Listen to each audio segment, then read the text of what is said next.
I look back in my journey, like really, when I look back at it, I just took action faster than a lot of other people who started at the same time as me. And those people, they didn't go as fast as I did in the business solely because they were just waiting and not taking action. So take notes on what we're going to go over today, guys. We want you guys to be able to make as much as you can here. And Nate, I mean, before you started building your agency, how much premium were you producing on your own selling mortgage? Oh boy. Well, how are you doing, guys, gals? What's happening, man? Love this group. I love this group. I know he freaked me out. It's like Brad Lee's on, and it was Nick Dunlap's with his Brad Lee background. I'm like, don't put that pressure on, man. I didn't do it in front of Brad, right? Well, I actually started building right away, right? Because what I got taught in the previous organizations I built with credit card processing, network marketing, and else was to leverage your upline. Right. So when I got involved in the business, I didn't like a lot of people will come in and I don't want to go against what you guys teach, but a lot of people come in, they go, I'm going to wait to recruit. Well, it kind of hits you a little bit in the gut when you do that, because when you can recruit right away, and I can talk about my upline story. I always say there's three stories that you have. We can get into sales training in a minute, but this is important too. You have your upline story, you have your story, and you have your people story. Right? If you're building an agency, how many here are building an agency, or maybe one day want to start building an agency, or you want to get other people's income? Okay, great. So you got to understand how it works. If you have your upline story, your people story, which one is the most important? Someone help me out. It's going to be interactive if you guys are cool. So you want to throw your cameras on. I might have to do a reverse mohawk like I had to do on my call today because everyone's cameras off. I said, you can't look worse than this. And I put my hair down and did a reverse mohawk. It looked pretty bad, but I'm not sure I'd do that again. But yeah, turn your cameras. I can see you guys. It'd be awesome. Unless you're in the shower or the bathroom. I don't think anywhere else. I don't mind seeing, I guess. Those two places probably not want to see it. So when you get started, who wants to interact? If you guys are on mute, you can hold your space bar down. A little trick, I think you probably know this, like a walkie-talkie, you can hold your space bar down while you talk and then let go of it, it'll mute yourself back out again. But what story is the most important? Your upline story, your people story, you guys think? Anybody? Probably. Upline people story. Yeah. Who said that? People story? Okay. Someone said their upline story. Well, you're all wrong and you're all right. It depends where you're at in the business. Because when you're brand new, you don't have any people story. And when you're brand new, your story sucks. Right. So what happens is if you're out there trying to recruit people, a lot of people go, I'm going to get, dip my toe in the water first. Let me figure this out. And then I'll go out and start building and recruiting a team, which sounds logically the smart way. However, when you're brand new and you can start getting people in right away, they can't look at you. You can get the spotlight off of yourself. Right. So, for example, my upline, Matt and Brad, they're identical twins. I'd always tell a story. So I had, to answer your question here, I had 36 people in licensing before I even got my license. Okay. I recruited over 69 agents my first 2 months and didn't even know how to fill out an AMM American Amicable application. Because every time I did it, I got people involved and said, hey, I got to show you something. I'm sure you guys have a video or a pitch video or something like 15, 20-minute video, right? That you guys probably show people to talk, get their interest up. I would just start calling people. Hey, listen, man, I got to show you. Very simple. I got to show you something. I need about 15 minutes of your time. You may or may not be interested. That was it. Really, Nate? Yeah, people I knew. Hey, listen, I got to show you something. You may or may not be interested. I just need 15 minutes of your time. You can mix up those 3 lines however you want to do it. And they go, what is it? Well, I got to show it to you. So it's that difficult, right? I sent them over a video. I'd simply ask them a simple question. This is sales training too, because if you guys want to build a sales team, so we'll go with this for a little bit. Then we can talk about their stuff. And a very simple question. So the 3 things you want to write down is, I got to show you something. I need 15 minutes of your time or 20, however long your video is. You may or may not be interested, right? Very, very simple kindergarten 101. You said to people, most people are like, hey, sure, what is it? Well, I got to show it to you. I'm going to send you this video. So the first question I'd ask them afterwards, did you get a chance to watch the video? And they can only say yes or no. So if they say no, I'll say, great, this is kind of time sensitive for me. Do you think you'll have a chance to watch it in the next 24 to 48 hours? That's it. This is time sensitive for me. Do you think I have a chance to watch in the next 24 to 48 hours? Put a little urgency on it. If they say, yes, I watched it, I didn't go, what do you think? Right? Tyler could be like, I think it sucks, or I think it looks like a pyramid, or I think it's this, I think insurance. I say, what'd you like most about what you saw? So play along with me, Ty, since we're doing this together, right? So, hey, Tyler, you have a chance to watch the video I sent you? Yeah, no, I watched it. Great, man. What'd you like most about what you saw? It seems like people are making money, which is cool. Yeah. So good question for you, bro. Ever and never, write those 2 things down. Ever and never. Again, I got 69 unlicensed agents through my warm market and the people they knew within less than 30 days doing this. Okay. It continues to work no matter when you're doing it. And I'll tell you exactly what I said. Was this something you'd ever consider getting more information on? Maybe getting some questions answered, consider doing part-time or full-time? Is this something you'd ever consider getting some more information on, get some questions answered, maybe consider doing part-time or full-time? Or is this something where you're like, Nate, this is totally not my alley. I would never want to do this business, but I do know some people I can refer you to. Which category do you think you fall into? Yeah, I'd probably eventually at some point maybe want to get some more information. Oh, Sounds awesome. like that's No, that's very cool. I'm excited. I'm brand new myself, but I mean, there's two guys I'm working with. This is really cool. I instantly go to edify the upline.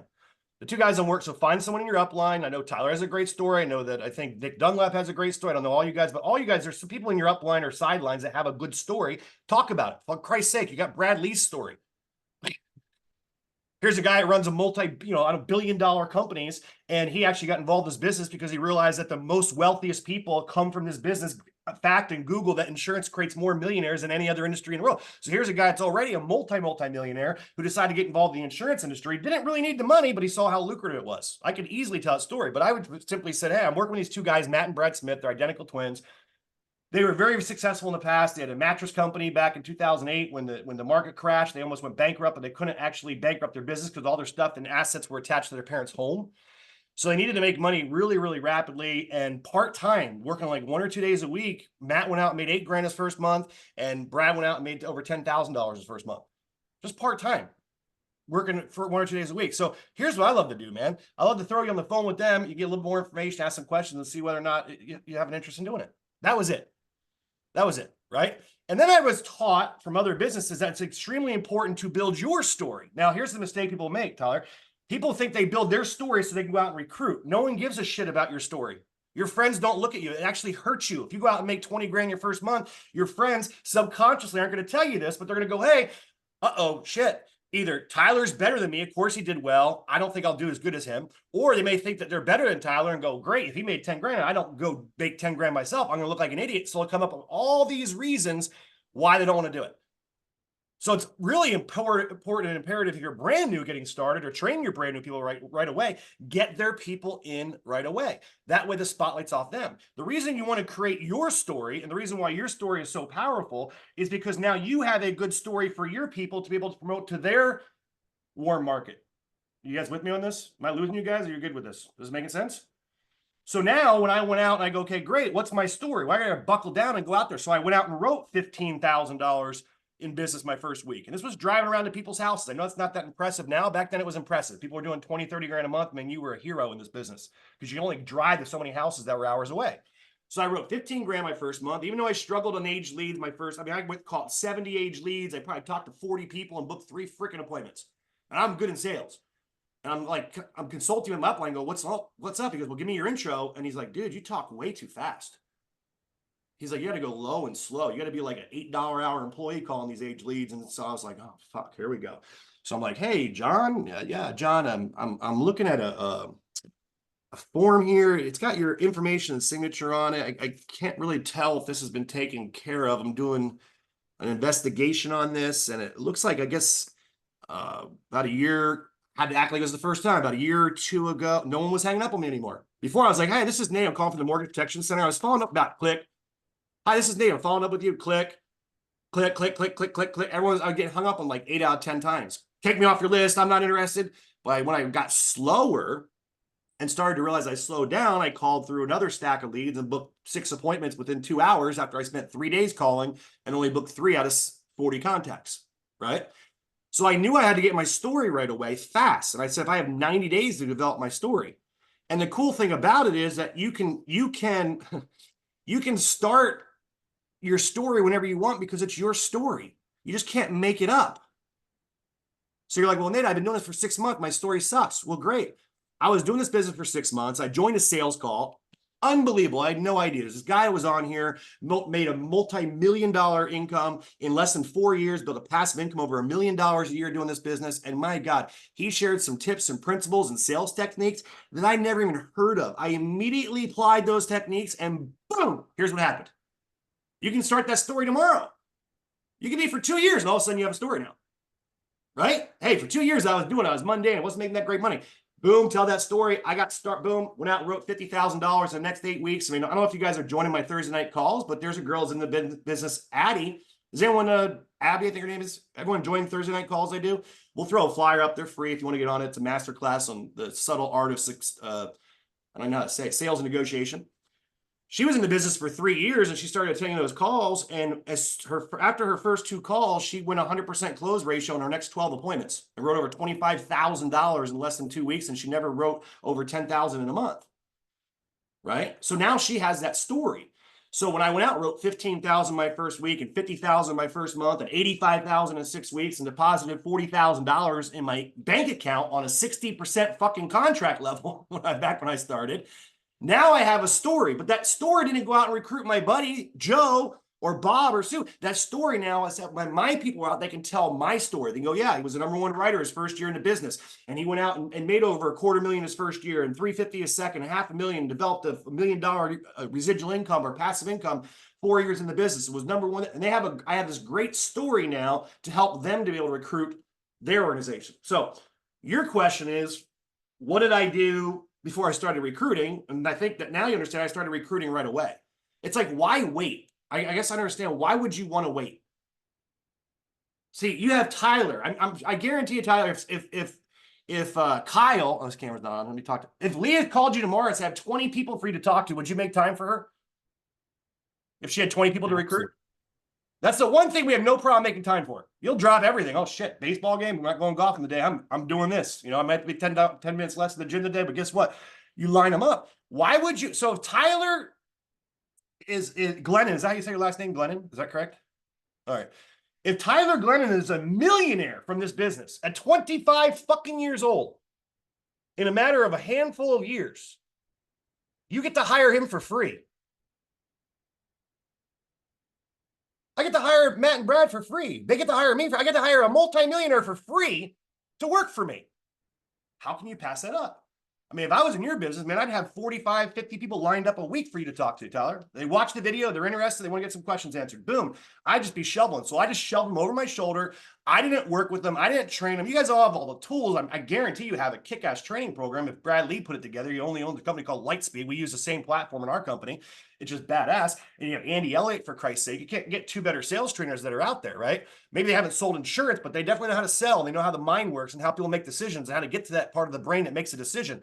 Right? And how to overcome the objections, or have an objection, you overcome it before it happens. So you have some of the most powerful people, but outside of just those 3 that you guys can be utilizing, but you should immediately be starting to recruit. And if you haven't taken your mental list and put it on a pencil list, I don't know why you haven't.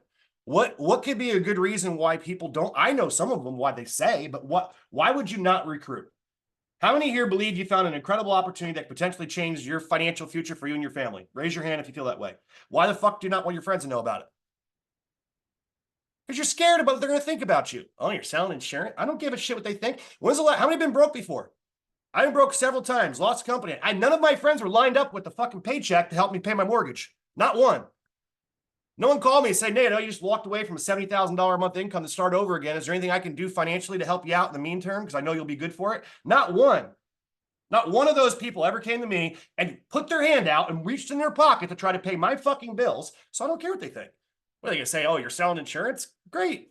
What's that? I was going to go to the boiler room.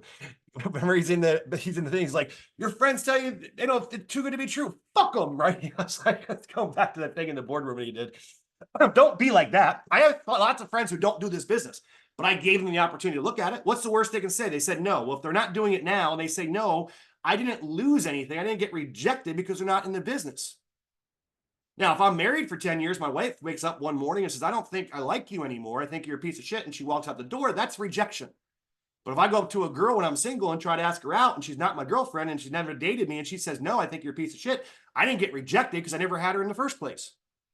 So if you can shift your mindset from thinking, okay, great, why not give them the opportunity to decide for themselves if they think it's as great of opportunity as you do without trying to sell them? I always say, sort, don't sell. Sort, don't sell. And you can very easily, if you've been around for a year, you can go through your list right away. Hey, listen, man, I was going to call you a year ago, but I wasn't really sure what this was really cracked up to be. I mean, it's super exciting. I got people winning all around me, even if your story sucks. Start telling some stories of other people that they can relate to. And I say, hey, I got to show you something. You may or may not be interested. I know it's the real deal now. Real financial, right? It's the real deal. And I want to show it to you. You may not be interested, but I need about 15 minutes of your time to take a look.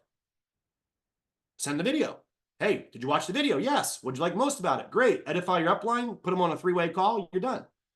If there's one of you on the phone that follows this advice, I guarantee you'll be calling me in 30 days, Tyler, and go, man, I just had a guy go out and recruit 50 people in the last 30 days.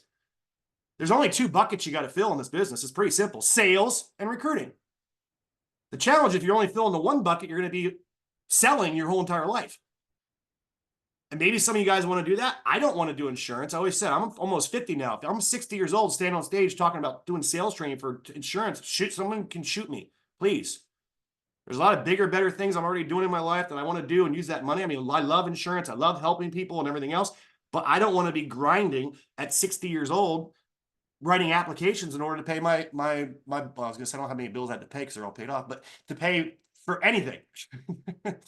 I want to have other people's efforts and building an organization. So if you were going to, how many here would like to utilize the efforts of other people to help you become financially independent? Okay, so now that you understand how to do it, when's a good time to start? 5 months from now, 5 weeks from now, 5 days from now, or 5 minutes from now? So when you hang up the sales call, there's only going to be a small percentage of you guys that will actually do it, right? And I don't really care. I don't make $1 off what you guys do. I love to train. Tyler and I developed an incredible relationship. I know Brad Lee very, very well, and Andy Elliott, not as well as Tyler knows Andy, but I'm just getting to know him. And I do trainings like this, right? I do free webinars on Thursday evening for the industry. I do a once a year training for the industry because I love pouring back into people because someone poured into my life that changed my life. So, and I don't get paid for doing that, but I do get paid for doing that. Why? Because I truly believe whatever you put out, you get back tenfold. Now, I might not get paid by them, but I'm getting paid by God and the universe because I have so many blessings in my life, including the wife I'm married to for 10 years that I don't deserve. And I guarantee it's because I'm willing to give before I try to receive. Does that make sense?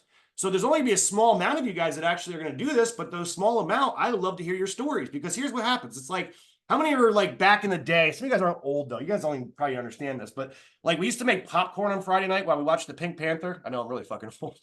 It was a cartoon. I think it was Dukes of Hazzard and the Pink Panther. Anyone can relate on this one, right? Yeah, okay, good. My dad would get that big black pot out, right? And he put oil in there and dump all, you hear the dump all the kernels in, right? And you have a little stirrer on top. You guys go on Amazon and find one of these. And you'd sit there and stir it. And you'd stir and you stir and you stir and you stir and you stir and stir for like 2 minutes, right? And all of a sudden, what do you hear? Pop. One, there goes one. Pop. There's another one. Pop, pop, pop, pop, pop, pop, pop, pop, pop, pop, pop. That's how your business is going to grow. So a lot of times right now, you're never going to be able to pop the corn and get that exponential growth until you start stirring. So when you get off the phone, make a list.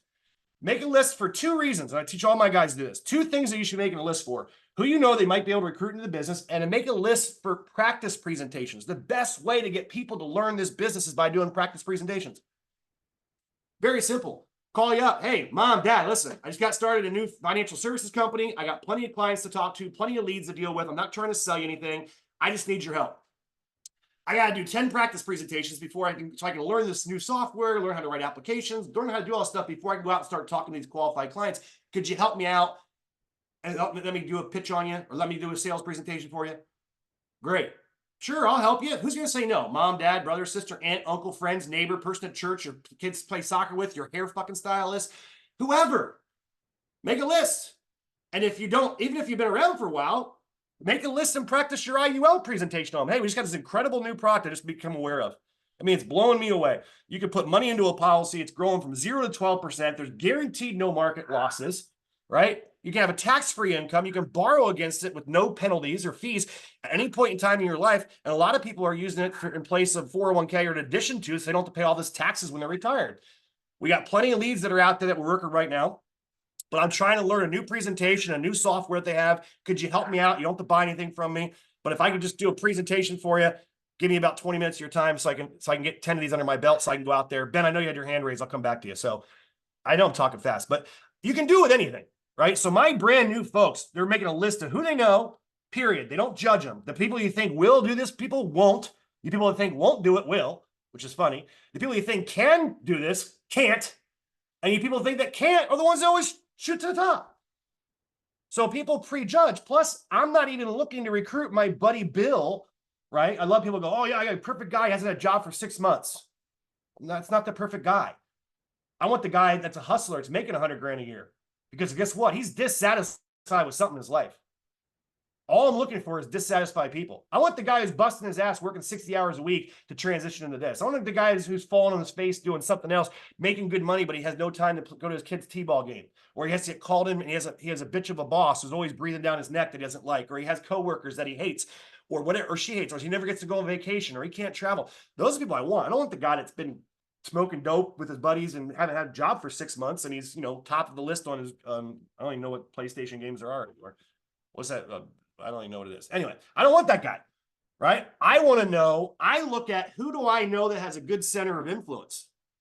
Because even if I don't get them, guess what? Marlon Faulkner, okay, and we'll get into sales training here in a minute. Ben, I'll come back to your question. Marlon Faulkner was one of the first people I recruited. He was never made over 30 grand a year. He was doing Aflac. I knew him as a bouncer back in the club days back in Tulsa. I called him up because I knew him. He was in my phone. I have enough money. Everyone open your phone and start scrolling down. You got enough to make $1 million business in the next 3 years. Very easy, enough people. I recruited so I could sort, not sell, but I wanted to know who they may know because people know people I don't know. So I'm also looking for a center of influence. Marlon had a huge center of influence, not because he was rich and successful, but because he was so likable. Everyone liked him. You know anyone like that? Like he could throw a party and everyone would show up. So I call him up. Broke as a joke. He's homeless right now, living on a bed, not right now, living on his buddy's couch. I didn't know it. He was almost divorced with his wife, with his 4 kids, didn't know it. He was kicked out of his own house, didn't know it. And I called him up and I showed him the video. I told Matt and Brad's story and he got started. Immediately I said, okay, great. There's 2 types of agents. The first type of agent wants to go out there and be an insurance agent the rest of their life and make anywhere from 7,500 or 75 grand to $250,000 a year on their own pen. Second type of agent wants to start building an organization where they have potential to earn that type of income, whether they work or not. Which one do you think you are? He goes, well, I guess number 2, but I don't know how to do it. Don't worry, I'll train them. I'll work with them. I'll train them. You have to hire me for free for the first 90 days. After that, I'm working with somebody else. So you make a list and talk to everybody I know. Guess what's on his list? Mike Leidecker, top 0.1% in all of Aflac. Showed him a video, put me on the phone with him. He was dissatisfied, found out what it is, brought him this business. He's one of my top agencies right now. He's #1 annuity producer in the entire company. We had over 7,000 agents in our company. From a broke homeless guy. Next guy I talked to was Derek Brock. Guess what? He worked at his trophy shop during Christmas so he can keep his lights on because he couldn't afford to even pay his electric bill for his family. We started Derek Brock part-time, and then within a year, we built him an organization that was making him over $250,000 a year. He sold his business, and now he's one of my number 3 top agent in my entire company. From a homeless guy.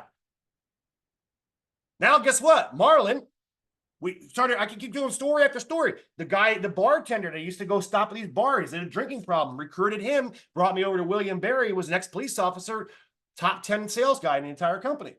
His whole organization I had from a broke homeless person off him making his initial list before he had, okay, it was bad. He had a 30% net place his first year. He let his fucking insurance license expire 4 months into the business when he's selling insurance.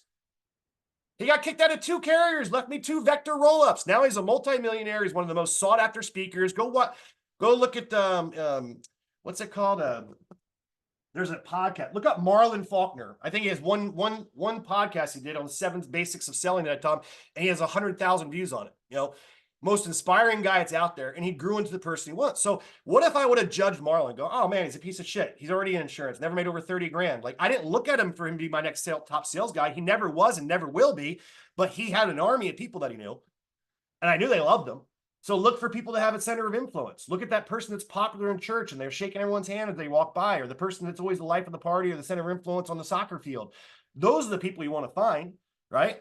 And I don't even think you need to be picky because you just never know who someone may know. You may have a friend of yours that's down and out, and maybe they're not the most sharp person, but maybe their father, mother-in-law, aunt, uncle are looking for a job, and maybe it's something that I can give you example after example after example on that. So that was a long answer to your question, Tyler, but hopefully I got that point. Kind of just, people always go, are you prepared for your call? I'm like, I have no idea what I'm going to talk ever when I get on a call. I just kind of go with it. But Ben, you had a question, brother? I think you had your hand raised. Sorry, I rambled past you a little bit.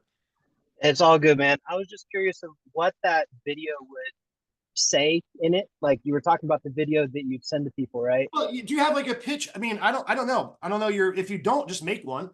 You should have like do a have one. 15-minute pitch video. I'm sure you have one, right, Tyler? Or 5 or 10. It's like a power. You could be someone. I had a boring 20-minute PowerPoint fucking video with some guy named Ed Orell. I could show it to you. It was the most lame fucking thing in the world. And I always said, if people make it through the 20 minutes, guess what? They're in. It was boring as fuck. And they had to watch it. So it doesn't have to be some. What's that? I have one. I'm gonna send it in the chat right now. Okay, yeah, I'd love to see it. That's on we YouTube. have again, it's like very, very basic, and it can be dry. Like I said, it doesn't have to be anything spectacular. I mean, if I showed you this video we had when we started, I mean, you'd probably probably laugh that anyone even signed up. Anyway, so yes, whatever assets that you have, they don't even have to be great. Again, you're sorting, not selling. Write this one down. It's hard to say the wrong thing to the right person, and it's hard to say the right thing to the wrong person. Does that make sense? So it's hard to say the right thing to the wrong person, and it's hard to say the wrong thing to the right person, because I'm looking for it. I was going to show you how boring this thing was, but I can't find it. I wonder if it's on there. Yeah. Anyway, okay. So you had no other question? Someone else had a question? All right, good. We're done. Hopefully you guys got some good stuff. Just kidding. All right, so what do you want me to cover then? Since I already blew through 15 minutes of the thing. I was going to show you this boring video. Anyway, just imagine some guy with a very monotone voice going through a PowerPoint slide for 20 minutes, talking about mortgages and the interest rates. And it was brutal, but I always said it, people made it through. And again, guys, if someone can't sit down and watch a 20-minute video, are they really going to be the type of person who's going to take a 20-hour course online to get their license? No. So we're just sorting. We're just got to sort. Don't try to sell. If you have to drag them in, you have to drag them along, you have to drag them up, and it gets really tiring when you have people hanging on your back trying to climb the success mountain. I'd rather have people holding my hand running with me. Harley, what's up, Harley?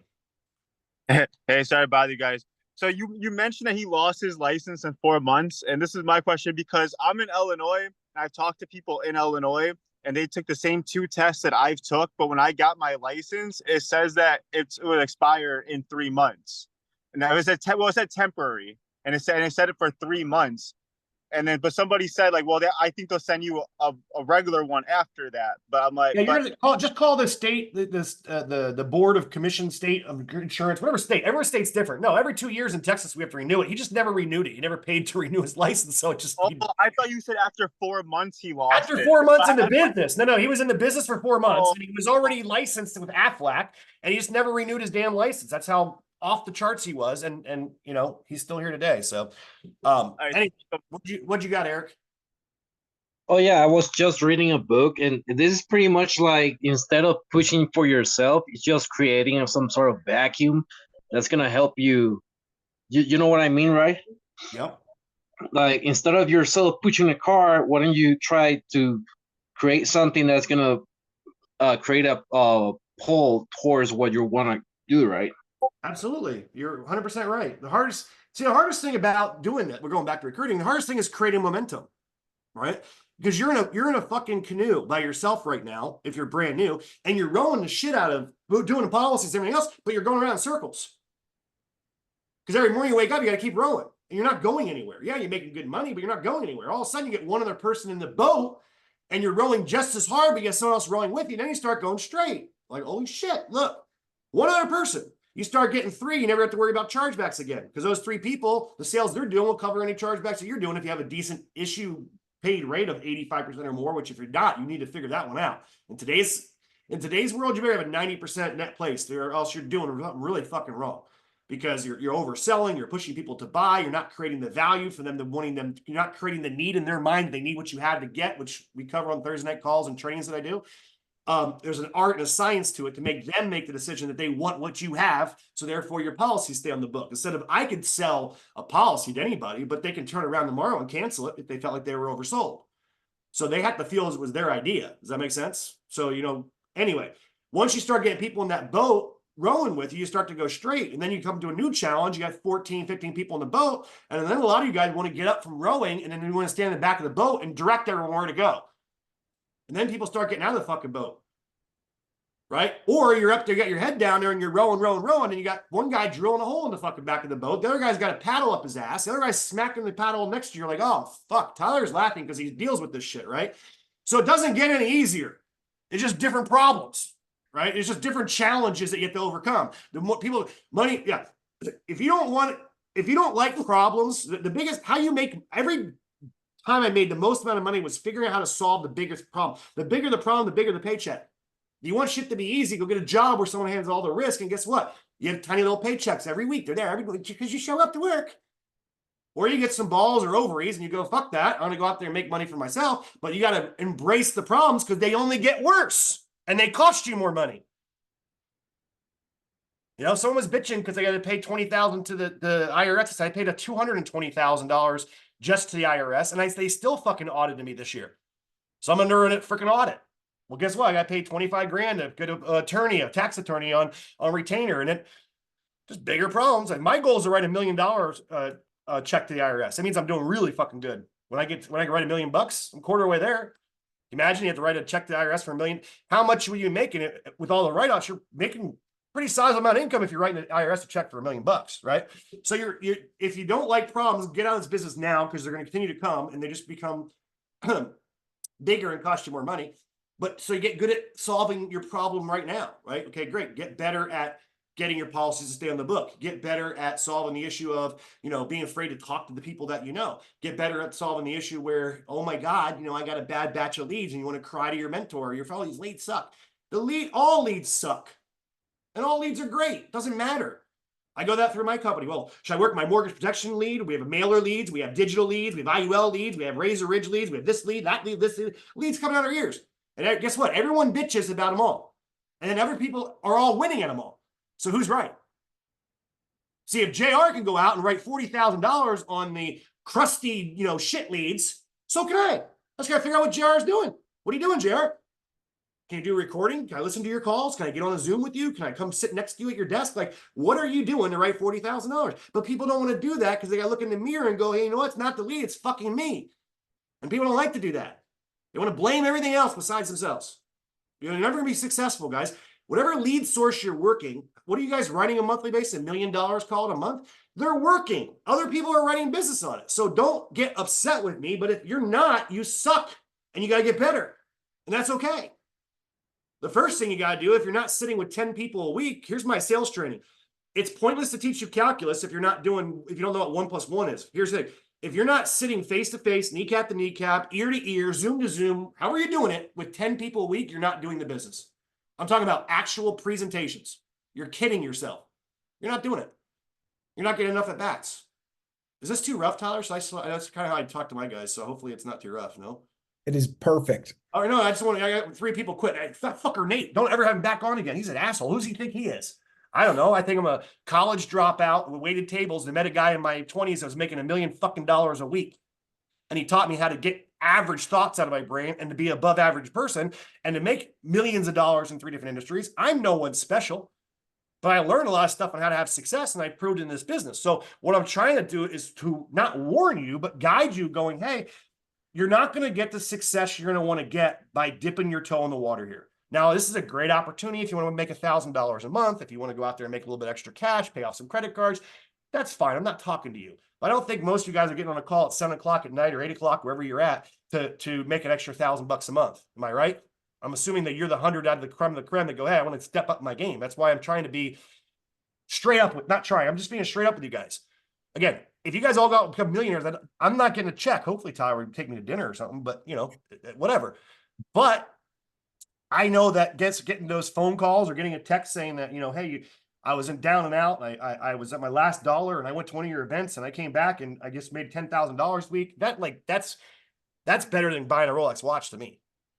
Because I'm like, man, dude, what a great deposit it's made in a person's life because I can share with someone that share with me. Yeah, Zoom user with your hand up and shirt off. What's up? Yeah, so I do door to door. You were one of those people that should probably keep your camera off. No, I'm kidding. Good. Yeah, keep it all right, so neck high. We're cool. Good. So I do door to door, and I was just wondering what you think is better, doing calls or door to door. What's that? Did you doing Coke or door to door? I did you cut out? I didn't hear what you said. Doing phone calls or doing door to door? I do door to door. Work the system. But I don't know. If I could go, okay, ladies, put your hands over your ears. No, I can't use this example. I will offend some of you guys. Never mind. I was thinking back in my single days. I can't. What example could I use? I could send you. on 100 blind dates where they don't know you and you have no idea what this woman looks like until you show up. Or I could have you pick 25 women that you're attracted to, and I spend an hour to 2 hours talking about how great you are to them. Which batch of women would you like to date? What was the second one? You get to pick what they look like. You give them to me, and I get to talk to them for an hour or two each and help build you up about what a great, incredible person that you are. Which batch of women would you want to date? The first one where you're on blind dates? Well, the 25 would be better, but the thing is, though, it's okay, well, like time out. the 25 you're me a just talking question. with the phone. I'm trying to fucking answer you. I learned a long time ago, every time you open your mouth, you can only learn what you already know. Right? So here. So your answer is B. Is that correct? Yes? Yeah. He's going to quit now. All right, cool. This is not personal. I'm just trying to, you look like you're young. You got to learn some things here, right? You ask someone a question, let them finish the answer. So I would take B, not but, however, wish. That's your brain getting yourself confused. So you have an opportunity to purchase a lead, right? From somebody who has an interest in the product that you sell. Or you have an opportunity to go knock random doors and try to convince them find the right buyer that may have interested in life insurance. So if you ask me that question, my question would be 100% absolutely better to buy a lead and invest in a lead or talk to the people that you know, as opposed to going out there randomly trying to knock on doors to do it. I don't know anybody in the insurance industry that I know have a successful career knocking on doors. I could be wrong, but I don't know anyone personally, and I'm pretty well connected in the industry. I don't know anyone that's making $1 million a year knocking on doors or has a team of people knocking on doors. Now, you may know some people that are there, but I'm always a proponent of follow the system that you're on, the team you're on, right? People come to me all the time and go, okay. Oh, I think you should do this better. I think you should do that better. I'm not saying you are, but you should do this. I'm like, how many have been to McDonald's? Would y'all agree you can make a better hamburger in your own fucking backyard than they could? Hands down. Would y'all agree? But you ain't selling billions. So guess what? You buy a franchise, you better paint those arches fucking yellow. Right? So if I'm on a football team, if you watch football and I have a run offense, and all of a sudden I think, well, look, this team's winning over, they're passing the ball, but I know our run offense is what's going to make us run. You're going to look really silly standing in the end zone, jumping up and down, going, throw me the ball when I'm turning around trying to hand the ball off to you. Right? So whatever system that Real Financial has put in place, that Tyler's put in place, just follow that system, adapt the system. If you have a system that's duplicatable, it doesn't have to be perfect. It's able to be duplicated. Does that make sense? So anyway, next question, Isabel. Hopefully that helped. Taha. Yes. Hi. Thank you. Yes. So I am all about following the system and the hard work, the whole thing. However, how do you? However, you know what those words are? However and but. Here's some lesson I learned too. Whenever someone's talking to you and they say however or but, take everything they said in front of it and erase it. Because what they all said. No. No, said, not however. really. Okay, go ahead. Go ahead. Finish your thought. Well, when you come to a wall, right? So in my case, and I'm talking about myself right now. When you need to buy more leads, not because some leads are great, some are bad, some are cheap, it doesn't matter. You just need leads, right? So what did you do, or did you ever run into that when you weren't able to buy leads? And what was your plan B? Like, how did you get out of that? It's kind of a loophole, right? You're going to. You what? I sold my shit for money. That's what I did. And what type of things did you sell? TV, couch, car, I mean, you name it, whatever. I mean, it's like, for me, it's like I know it sounds rough. I mean, people come in all the time and go, some guy goes, I don't have money for leads. I'm like, okay, I understand that. Nick says. I've been in that situation before where I didn't have money for leads, but I said, do you have a car? And he goes, yeah. I said, great. Actually, I said, do you have a TV? He goes, yeah, great. I said, sell it. What do you mean? Well, if you're working with me, you're not gonna have time to watch that damn thing anyway. It's not making you profit or money. Put it on Craigslist, sell the damn TV, take it, invest in leads. And he looked at me like I was fucking crazy. And I go, well, bro, I was like, you have a car? He goes, yeah. I said, did you buy that cash? He goes, no. I go, do you have a payment? He goes, yeah. I said, so you found a way to get a car you couldn't afford? Would you have a house? No, I live in an apartment. Okay, great. Did you buy that apartment complex or are you renting? I'm renting it. So you found a way to get shelter and live in a home that you couldn't afford because you couldn't afford to buy the apartment. You have to be renting it for someone else. So you found value in your car. You found value in your house. People will invest money they see value for. So don't tell me you can't afford to buy leads. Just tell me you don't see value in investing in yourself. Now, I know people, oh, you don't understand. I understand. I had $70,000 a month income. I walked away from this business and 6 months later had $0 in the bank. I went to my beautiful wife. I said, Brett, I need to get you a credit card in your name because I can't get credit. I don't have a job. And she said, I don't believe in credit cards. I said, well, start believing, and put the Journey song on. Don't stop believing. And I started my business with $5,000. If you would find and I don't want to attack you, Isabel. I understand, honey. Find a way. Find a way. If I took this, that's what I hate this, because if you're not the right person and you do it, I believe in 100% what Andy Elliott talks about, because I talk about it all the time. I like putting people's back against the wall, because they actually get introduced to themselves for the first time in their life. When your back's against the wall, do you have any children, Isabel? I do. And a granddaughter. Okay. Mm-hmm. Your granddaughter, you get a phone call. This is awful. Don't get mad at me. You get a phone call and she has an illness that she has six weeks to live. And she has this I've been asked this question. Hold on. She has this medication, and it's going to cost you $50,000. And then the next 6 weeks, it's only you can get it, only you can pay for it. Would you figure it out, or would you let your granddaughter? You say granddaughter, right? Well, yeah, I have 2 kids and a granddaughter. Yes. Would you let her die, or would you figure out how to come up with the $50,000? Oh no, for sure. So then you answered your own question. So how are you against the wall where you can't afford to buy leads? Is your life? But not really. But you can compare that. Why not? To a life to making a living. I mean right? I just did, didn't I? Well, no. I mean, if you would die, for sure. My life and financial future is the same intensity for me as it is for a granddaughter. It's a mind shift. I don't know how to tell you. It's a mind shift. Andy Elliott talks about it all the time. We said, hey, your kids are kidnapped when you come with the money. You would. If I had a briefcase right here and I pulled this briefcase up, and I go, it's got $100,000 in it, and you can verify it. And then pull up, this is an old Halliburton. This is back in the day, man. When you back in the day, when I was like your age, Ty, when I was 25, if you walked in with a 0 Halliburton, you were like the king, right? It's like a $500 briefcase. Lasted a nuclear. Roaches in this would be left after a nuclear war. I'm supposed to get it like shined up. I found it in the storage there, Dad. I was laughing about it.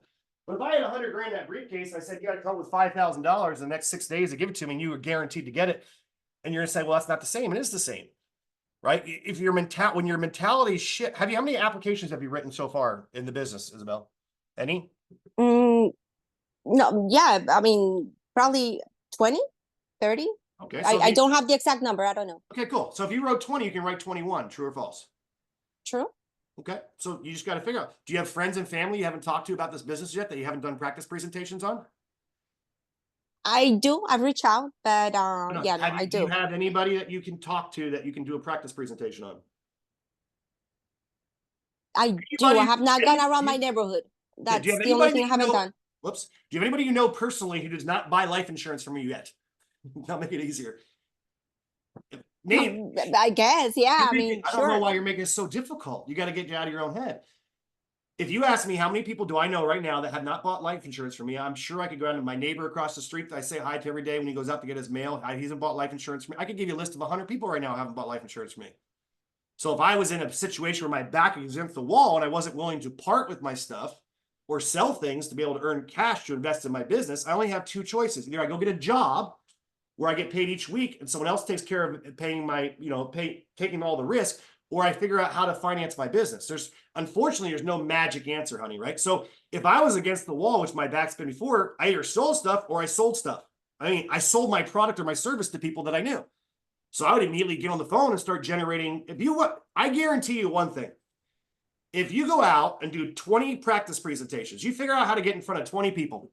Just say, listen, we have this, I'm in the financial services company. I may have talked to you about it or not. You don't have to buy anything from me, but we got this new software program that's supposed to like divide, figure out exactly how these could you help me out? I got to learn some things on it, and could you help me out? Cause I have to do a couple practice presentations to see if I can get this thing figured out. You don't have to buy anything from me.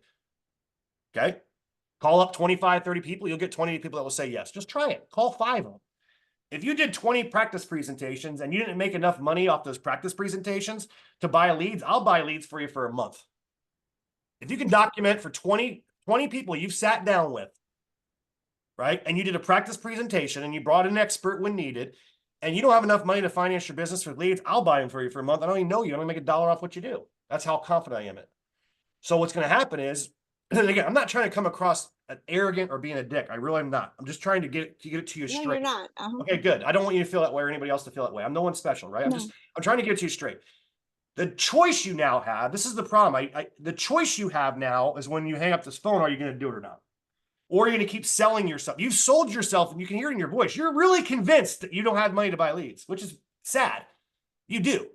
Because you find $50,000 to keep your granddaughter alive. You can find it if you have that much value in yourself. Are you guys getting the point though? Yes, I can't compare a life to your life. Yeah, different, but not really. Because if I do mentally make that shift and go, holy cow, I'm going to die financially if I can't figure this shit out. Now my brain and subconscious mind will do whatever it takes to get my business financed. And you'll be surprised on this. I can tell you thousands of stories. Or you're going to keep convincing yourself you can't afford to buy leads or something's going on. And next thing you know, 2 weeks from now, you won't be here anymore. And that'll be sad because you look like an awesome person. You look like an awesome woman, right? And that'd be super sad. And I hate to see people fail because most people that fail in this business don't fail because of the leads of the business. They fail because when they hit an obstacle, they don't push through it because they don't have enough belief in themselves. Let me tell you, honey, there's thousands of people that I train that have been in your situation, and 100% that paid attention to what I'm telling you right now are still here today and financially successful. The other 100% who made up reasons why they were convinced they couldn't buy leads, you don't understand my situation. Yes, I fucking do. Because I've had thousands of people in the same situation or worse than you who are still here today that are making 6 figures plus, some monthly. And the same 100% who didn't pay attention when I told them all have jobs. So I guess the choice it comes down to when you get off here, you don't tell me out loud or you don't have to say anything out loud to me, is which road you're going to pick. Because when you hang up the Zoom, the only person really you got to answer to is yourself and your family. So you got to decide, am I going to convince myself and take this Looney Tune guy with a stupid example about how my granddaughter's going to die, and I'm going to program my mind to really believe that I'm going to die financially if I don't figure this thing out and go down that road? Or are you going to continue to sell or convince yourself that you don't have the ability to do it? Because I know you have it in you to do it. You can figure it out. If you're backwards against the wall, you can figure it out. So I'm probably not the answer you wanted, but my question, when people say they're broke, I say, when they're in this business, the first question I ask them, when did you lose your insurance license? What? When did you lose your insurance license? When you're broke? How can you be broke? You have an ATM in your back fucking yard. You can go out there anytime you want and pick up money. You know, my 4th month of the business, I think I wrote like $400,000 my first 6 months in this business. And you know why I did it? Not because I wanted to be a superhuman in insurance, because every time I got to a certain point, my back was against the wall. I started driving around. I had to drive to people's home, right? So I had a car and my wife had a car. My car's paid off. I used to make tons of great money, right? I had a Denali and I was driving it around. Not the best car I drive in Texas, you know, gas mileage, but either way. No income coming in. I got $20,000 a month in bills. 3 weeks into November, I hear this loud knocking coming back from my appointment. Knock, knock, knock, knock, knock, knock, knock. Take it to the dealership. Completely paid off, less than 50,000 miles on it. Seven-year-old car, barely ever drove it. Took all the maintenance down to like, well, your engine's about to go out. I'm like, what the fuck are you talking about? Here's all my maintenance records. Well, 1 out of every 10,000 that come off the lot that happens to, you probably have a couple thousand miles left. Well, 25 miles later, my engine blew up. So now we're down to 1 car. So now I'm with my wife's car, and she's got this Jeep Grand Cherokee at 200,000 miles on it. The seat's broken, so my knees are up to my ear with the air conditioning half working in 120-degree weather. I had to make shit work. Then I had to buy a car. So guess what? I wrote $50,000 that month, or $70,000 that month. So I was at enough money to go out and buy a car. My back was against the wall. I figured it out. I could go, well, I can't afford to buy leads now. My car broke down, Tyler. You have no idea. This really sucks. I don't know what we're going to do because we only have 1 car and we had a kid and we're living in a 1-bedroom apartment right now. And I had to rent my house out because I couldn't afford to keep it anymore. And no, I figured it out. Then I had my beautiful bachelor pad in Ohio that I couldn't afford to pay for anymore. So I rented it out. I'm in February of 2014, 3 months into the business. I get a phone call that there was water pouring out from underneath my home. What? It's pouring out your garage. My neighbor called me. Had someone go over there. They called the fire department. They said it looked like a 4-alarm fire was put out. And my tenant, unbeknownst to me, left the house, left his buffoon cousin and brother stay in my home, which was against the lease. They didn't pay the electric bill or the gas bill. He's in California. All the pipes froze. And on a warm day, I had over 25 pipes break in my home. From the top floor all the way down to the basement, there was 4 feet of water in my basement. over $120,000 of damage. And I thought, well, guess what? Right, Isabel, I got insured, no problem. Well, that was a nice one. Call up State Farm and they said, well, sorry, your homeowner's policy is a homeowner's policy, was never changed to a tenant policy. What the hell you want to call it?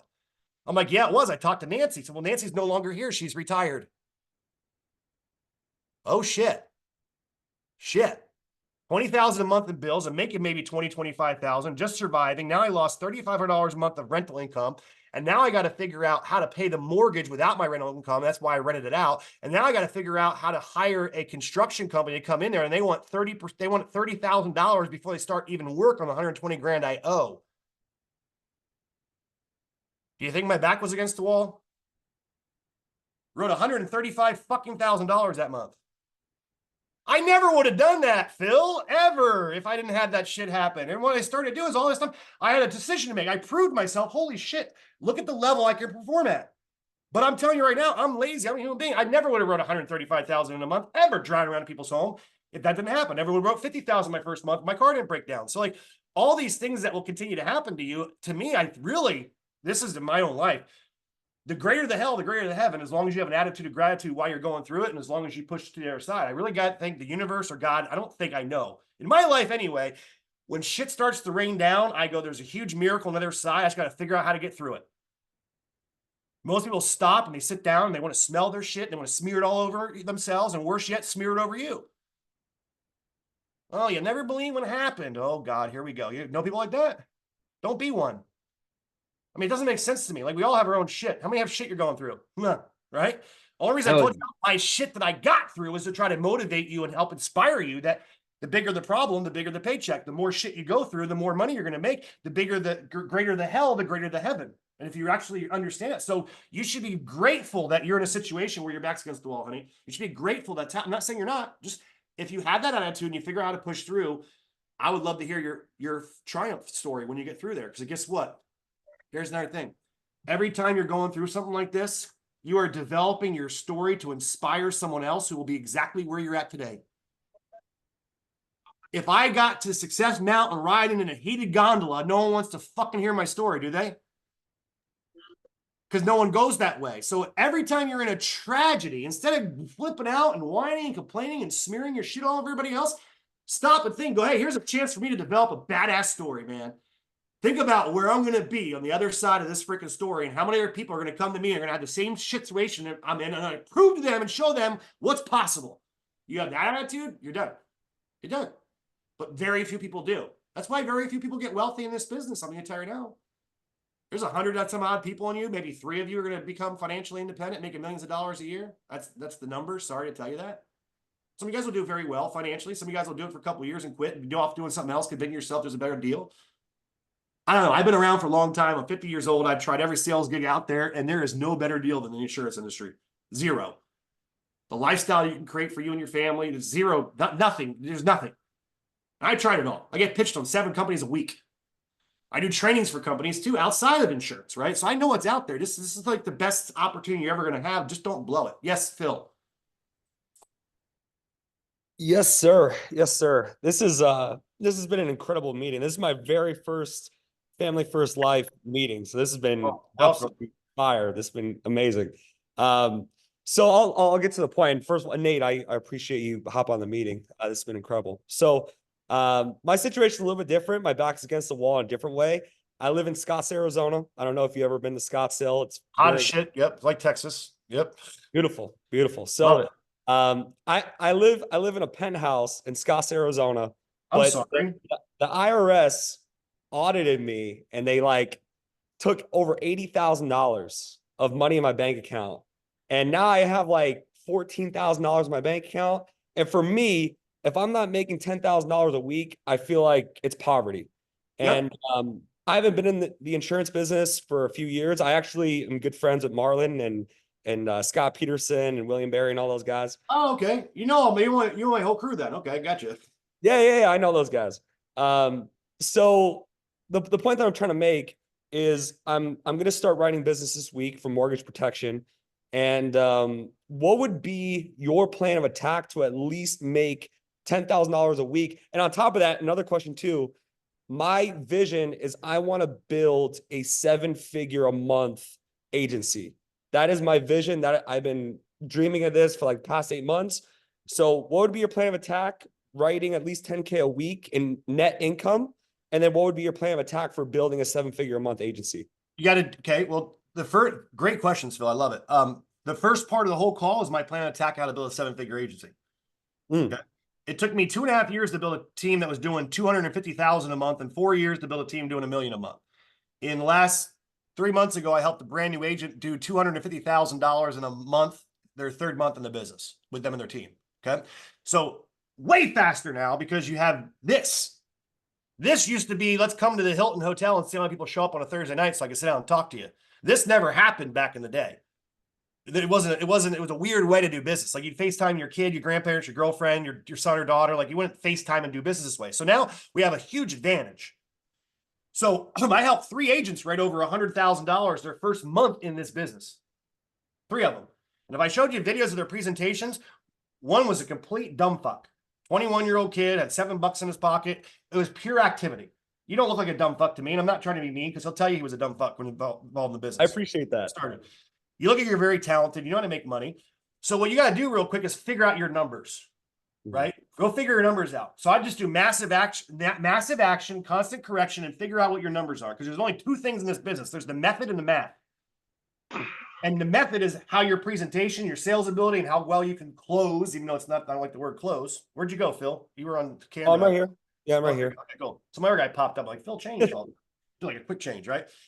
So the method is how well is your presentation on the sale, right? You can get better at that skill as you go along. So you got to figure out, okay, where am I at right now? Instead of trying to wait to get better to go out there and earn 10,000 a week. So where am I right now? If I sit down with if I set 20 appointments, how many actually show up? Okay. Set 20, how many actually show up? Out of the ones that show up, how many applications do I actually write? And what is my average annual premium volume per application? Take that times your contract level, you get a 9-month advance, 75%. So if you're at 100% contract level and you get 75% of that money, figure out what the average policy pays you, right? Mm-hmm. And then you got to factor in you're new and you're not going to do everything right. So factor a 30% drop off. Right. And if it's not going to, and if you guys aren't putting money away for your chargebacks, you're not running a business. Again, it's like people, oh, why can't you go to the training? Oh, I got chargeback. I'm like, okay. Boy, we could be on for 5 hours, right? We're almost done here. If I own a restaurant, I've been to 5-star restaurants, Michelin restaurants across in Italy, Rome, all these places. There's not one restaurant I know doesn't have food waste costs built in. Does that make sense?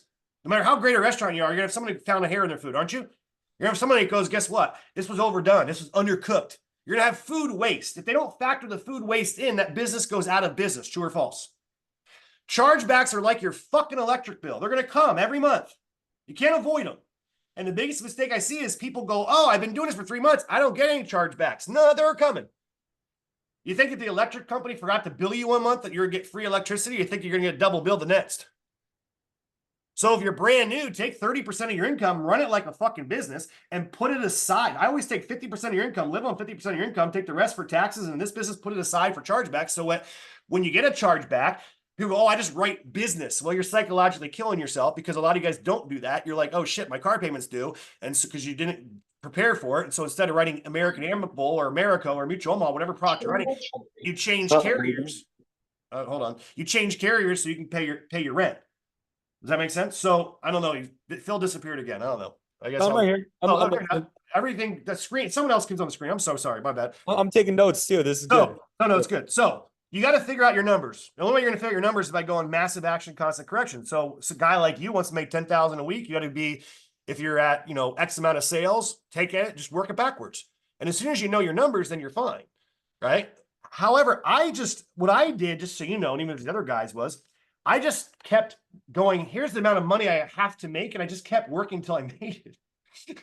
It's like, if I make 10 grand, I keep how much I made 3 grand this week. Okay, great. 30%, $900. So I'm at $2,100. I make 10. Okay. How much did I get deposit last rope? We made 7 grand. Better get some more leads and get some appointments for it. That's the easiest way to do it. Watch your money coming in, prepare for 30% to go out the next month. And guess what? It's not going to happen your first month or second month or third month, but then it'll start catching up to you when it'll start going out. And then you have to get better at Okay, how could I have sold that better? There's ways to ask them questions when they want to cancel to retain business and learn how to get better at that part. We can talk about that another time, or come to one of my events or one of my free calls I do, whatever.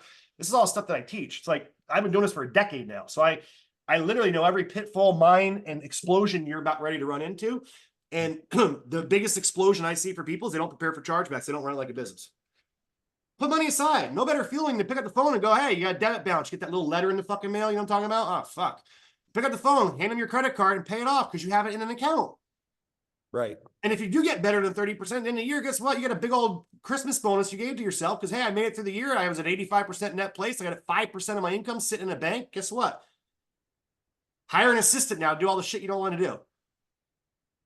Take all your $10 hour work and your $15 hour work and pay someone that's worth $15 an hour because you should be worth $500 an hour. Right. If I'm making $1 million a year, my time's worth he's cutting me a check for 500 fucking bucks right now. Tyler's selling it to me, right? Oh no, you do owe me $500 for your banner that you backed out on. So either way, now you owe me $1,000. Yeah, you give me $1,000. There we go. I want 1% off all their sales this week. No, so I hope that helps. But knowing your numbers is really good for anybody because again, if you know your averages, you can always clock back how much money you want to make. I mean, I don't know about you, but I start looking at things when I bought, like how many apps I needed to do to buy it. Like my wife wanted furniture our second year into business, and I thought, oh, outdoor furniture, no problem. Anyone buy outdoor furniture lately? You might as well remortgage your fucking house. I mean, like one sofa thing outside costs like $6,000. I'm like, holy shit. You know, I have a $25,000 couch in my house that was like custom made in Italy, and I'm paying this foam fucking thing that sits outside of, you know, $6,000. So I went, okay. In that week, I wrote down I needed to come up with X amount of dollars in the next 2 weeks, and I mapped out how many apps it took. Okay, great. I got to write 42 apps to get it. Kind of fun that way.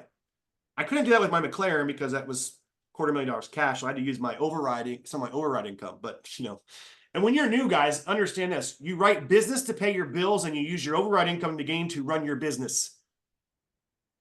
Until you're doing $250,000, $500,000 a month, you shouldn't even think about getting out of the field. I love those people. You know, there's phase one is recruit and sell all day long. We talk about these in my SWAT events.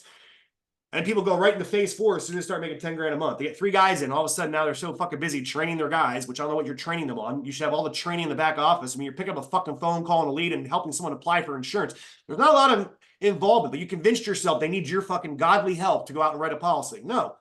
Put them in the system and go write policies and go find somebody else to put in the system. You can be able to help answer those questions, but 99% of the stuff there is I'm sure you have resources for. Or if you don't, I'm going to help Tyler put some resources together for you guys so people can go and quit bugging him all the time. Right? And you can go to a website and click on, oh, go there, go this. We talked about that, right, Tyler? So anyway, does that answer your question, Phil? It sure does. No, that was phenomenal. I appreciate that. And then actually there was a second part, but there's what's the Beef King? Yeah, that's not a long story. You don't have to tell us. It's okay. I might not really want to know. So I just eat mostly steak. I eat mostly steak and ground beef. So people start calling me Beef King. There you go. The Beef King. All right, go ahead. What's your second part of the question? The second part was just in terms, because obviously you've excelled at building an agency, and my goal is to build a 7-figure a month agency. So what would be the math on that? Because I was thinking, 100 agents running at least $10,000 a month in annual premium. Obviously, average agent, depending on your sales skills, ability, and training, will generate you about 5,000 APV a month. All right, let me write that down. Average agent should generate you about 5,000. You have some that write 40, some will write none, some will write 3. You'll be making it. You should be doing, for every agent should generate you about, healthy agency would be about 5. My average is about 7,500 per agent, but a healthy agency across the board, if you look across the board in this industry from company to company to company, is about 5,000. Beautiful. So if you want to do, again, and if you know your numbers, it's really easy to go out there and build $100,000 event. I know in my organization, based on our training, that every appointment that's sat on averages about 500 APV. Well, what are you talking about? Well, someone sits on 10 appointments, they're going to write right around, on average on my team, they're going to write $5,000 in business, right? So if I need $100,000 of money that month I want to build a $100,000 agency, that's pretty easy. Do the math. What's $100,000 divided by 500? Anyone know? 500. I'm going to do the math. 200. So I need 200 sits. So I need 50 sits a week. So now I got to go through. This is very simple, guys. Very simple. Hey, Travis, right? There's two things in this business right now. There's a goal and a commitment. I'm going to have you make both. Why? Because 98% of the people that set a goal never achieve it, never accomplish it, unfortunately. I don't want to set you up for failure. A commitment to me is something you're going to do no matter what. You have a flat tire, it's going to get done. You break a nail, it's going to be done. You have the sniffles and get sick, it's going to be done. You get COVID, it's going to be done. No matter what, you're going to commit to me how many sits you're going to do this week. And can I hold you accountable for that? So I go through my whole entire team. We have a spreadsheet they fill out. How many sits are they going to commit to and what's their goal each week? And they have to fill it out. We go over on the conference call every day on that next Monday. And you know what? Funny, people don't show up because they don't fill out the report because they had a shit week. Well, you don't have to be held accountable. Just don't tell. So I only go with my committed people. So I can look down the chart and I can go, okay, great. Well, I got 42 appointments committed to that they're going to sit with no matter what. Because they can always pick up now in the virtual world. It was hard to do that. We had to do appointments set prior to this because you couldn't really go drive to someone's house on a Thursday night because you got your leads on Friday. You call them Saturday, or you get your leads on Friday. You call them Friday night and Saturday and Sunday, and you book them Monday, Tuesday, Wednesday. Here you can get leads every day. You can pick up the phone and set a virtual appointment whenever you want. So I had to shift it from appointment set to appointment sat.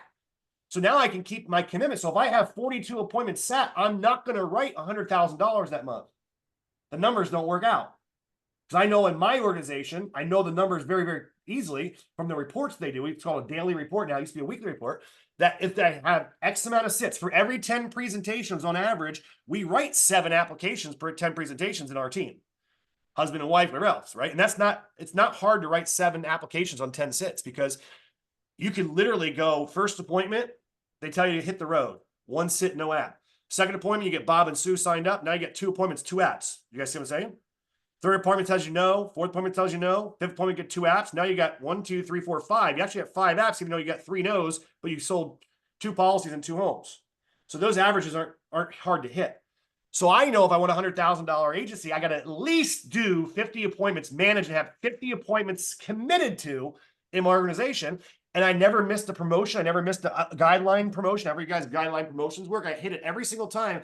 It all went to my equity partner position in the company because I knew the numbers and I knew I had what slack I had to do. When I hit the top contract level of my company, I wrote $70,000 that month. It was a 3-month qualification at the top contract level. Back then it was 110. Now it's 130, whatever it is. Contract level doesn't matter here. That's what's so funny. People, they're so obsessed with contract level. I look at their business and go, if you just sat with 2 more fucking people, you're working at like a 200% contract level on your 3 appointments you ran this week. And you're worried if you're an 80, 85, or 90. Pull your head out of your ass. Go get your business issued and have it stick on the books and you're going to quadruple your income. But people are so focused on the wrong shit. I worked at a 60% contract level. I made $250,000 my first year. Okay? There's other people, I got 140% contract level and made 20 grand. Yeah. It's like, who gives a shit? It's just like, people get so caught up in the most ridiculous stuff. You know how much money you could have been making if you had 140%? Yeah, well, there's other advantages and things I like with the company I was at. People are winning. If there's people winning in your company, guess what? You can win there too. Just do what they do. Hopefully I answered your question. Travis, I think we got to end. I don't think you guys want to go to midnight. I'll go to midnight, man. I love this shit. This is fun for me. Yes, Travis Rogers. Yes, sir. So I love the comment of listen more than you talk. Anyhow, that was a highlight for me so far. So Tyler Glennon posted a video on YouTube and he walked his audience through the first 30 days, what he would do. So if you had a new agent, like me, I'm going through the licensing process right now. And how would you walk him through the first 30 days? Walk who through the first 30 days? A new agent that just got licensed, doesn't know anything about the business. So you said Tyler has a video on how he would walk through first in the first 30 days online at YouTube, correct? Yes, sir. And you're asking me how I would do it? Yeah. How do you do it with your employees? I would send them to the video that Tyler made. Okay. I'm working in McDonald's. Why am I going to reinvent the wheel? Why the fuck do you want to know what I'm doing over here at Burger King? Right. I'm not saying it in a bad way, right? Like it all works if you're doing it the right way. So whatever Tyler has a method of doing first 30 days, that method's working, duplicate it and keep it simple. The biggest problem I see people is always, and this is a great question. I know where you're getting at, but my method is duplicatable within the system and I'm working. I'm not in your system that you're working. So everything's different. So you got to look at, he's obviously figured out a method to walk you through within the first 30 days. So I would duplicate that and continue to duplicate that and rain down that message down your whole entire organization. This is how we all do it. We're all for one for all, and get everyone on the same book, on the same page, and you're all rowing the same direction. The hardest thing about this person is keeping people from drilling holes in your boat and hitting each other with paddles because they all have a better idea. They got a better way. Well, I think this rubber paddle, Tyler, works better than my stupid wooden paddle you gave me. Well, maybe it does, but not in this boat, because we're all using wooden paddles. You know what I'm saying? So keep that in mind as you guys start to build. You know, everyone wants to do all their own, they all think they have their special way of doing things. If you're watching this video, there you are, Tyler. I was looking at the video that you were doing while you did it. So anyway, does that help? Does that help? Yes, yes. Yes, sir. You want to get off here, Tyler? Because I can keep going if you guys want to hang out, but I don't want to be killing you guys people all night. Yeah, long. you want to take maybe one more question or something, but real quick, and then I mean, if we want to, you know, I'm cool to hang out and train. I love this stuff. But really fast, this is like the oldest example. This is like the oldest example in the book. And I want to like emphasize it so much. Like Nate just mentioned it. I heard it like last week on a podcast. Like I've mentioned this before. Like everybody talks about this in business, but like really what this is like, it's a plug and play system. Like anybody can come in and win. You don't have to be special. You don't have to be a salesperson. You don't have to be in business forever. This is literally a plug and play system. Like Nate will tell you his story. I'll tell you my story. Like anybody can tell you their story about how they weren't in this business and weren't doing well. And here's the thing, guys, if you're going to go open a pizza shop and call it Tyler's Pizzeria, I got to figure out how to get my own clients. I got to figure out how to get my own customers, how many pepperonis to buy, how much pizza, how much bread. I don't know how to market. I got to figure out all that stuff. I don't want to be on an island trying to figure out all this stuff by myself. If I was to go open up a Pizza Hut, which franchise stores have like a 90 to 95% success rate because of the brand, because of the way it's already done, because they're going to tell you exactly the ingredients to get, because they're going to tell you the exact amount of napkins to buy, because they're going to tell you of how many people are going to be in your store, how much pizza you're going to be supposed to be making, and you're going to have an expectation of what to do. It's duplicatable, right? It's so simple. So don't try to reinvent the wheel. Don't try to do something different. So many people come into our industry and like Nate said, they try to reinvent the wheel. They try to do something different and they end up on an island by themselves. Guys, if I'm on a team of 5 people, if I jump on this call and there's 97 people on the training call, and let's just say that there's 5 though, right? So me and 4 other people, I got to learn 20% of the information because I'm going to get the other 80% of the information from the other 4 people. Hey guys, I messed up on this today. This didn't work. What did you guys do that worked? Oh, that worked for you. Okay, this works for you. Cool. I don't have to, these guys don't have to make that mistake. This guy is going to learn something and tell everybody else now. Now I don't have to learn that mistake. I can learn from that mistake. And so instead of me having to learn 100% of the lessons and make 100% of the mistakes, I'm now able to piggyback off of the other people that I'm working with. Does that make sense? And so rather than being on an island by yourself trying to figure it out, this is the place to be. This is the place to learn. The Discord, the communities, all the trainings that we do. Like if you're involved in these, by osmosis, you'll become successful, right? There is no secret. There is no magic strategy. Dude, Nate said it. He said activity and then constant correction, right? Or something like that, right? Massive action, constant correction. I mean, there's nothing better that I could have said. Guys, when I got started, I didn't know anything about sales. I didn't know anything about insurance. If you've seen any of the content that I've ever put out, I talk about this all the time. All I did was I made a bunch of phone calls. I talked to so many people that enough people said yes. I called people so many times. I didn't let my leads die. I talked to them over and over and over. This person told me no in the beginning of the day, the middle of the day. I called them back at night. They bought a policy. It wasn't because I was magic, just because it was the right time for them to actually go through and have a conversation. They were at work in the morning. They weren't going to answer. They wouldn't have listened to me. Guys, like the business works, right? So finding a reason to convince yourself that it's either going to work for you or it's not going to work for you will actually materialize in your own life, but you have to make that decision and you get to make that decision of which direction, which road that you're going to take. The problem, what you're hitting is 100% right. As smart as you are for being in this industry for as little as you've been, is just mind-boggling to me. Obviously, you've got a lot of talent coming into this, but the problem with this business, it's too cheap. It's too cheap. You pay a couple $100, $500 to get you pay a couple $100 to get an insurance license, and you plop down a credit card for $500 and you cross your fingers and hope to make it work. I mean, it's easy in, easy out. I always said this business costs you $100,000. You're going to get a loan from the bank to do it. Every one of your asses would be rolling with a wooden oar. You would. My buddy dropped $12 million to open up 3 Freddy's restaurants. His ass is there from morning till night right now. He's not letting that thing fucking fail. He's on the hook for 12 mil. How do I know? Because he had to get insurance policies for me for the bank to give him a loan. And he had to have $12 million covered.